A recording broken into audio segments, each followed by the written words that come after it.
A great feature available in using Google when you log into your Google account is being able to save your web history. This can present privacy concerns. You may not want people being able to access your web history. While your web history is not available to the general public, it is possible for someone to view it if you're logged into your Google account and walk away. So if you do have privacy concerns, we can look at how we can address those through the settings. To access your web history settings, simply log into your Google account, click on the settings link in the right-hand side of the page, and then click on the Google account settings. You'll be directed to your Google accounts page. You will see if you have a public profile available here, and if you do, you can edit your settings. You will also be able to change your password from this page. And by clicking on the dashboard, you'll be able to view data stored with this account. Here, we're going to be addressing the web history. Simply click on the link. Here, you can see if your web history is enabled.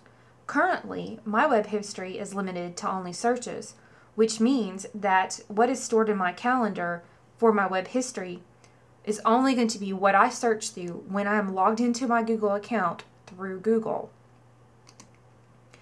You can enable your web history where it will display all things that you have looked at, pages you've visited, either through navigating directly through the URL or through your bookmarks or favorites. And here you can see a quick screenshot of what it's going to look like. You have an interactive calendar where you can click on dates and it'll display everything that you have visited.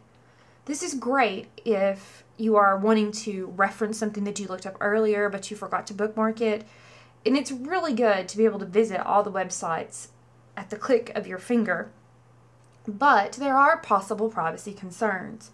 I personally like to limit my web history to searches only, because a lot of times when I search for information, I don't like to take the time to bookmark every single search result until I narrow down exactly what I'm looking for. But if you want to enable your web history in its entirety, you can simply click on that button and you can see that your web history is enabled. You can pause your web history at any time. You will receive this message. It will not collect any history until you choose to resume. And then, of course, you can click resume to enable your web history completely from that point on. My personal preference is to save just the search results, because normally the web pages that I view on a regular basis are consisted of mostly my bookmarks.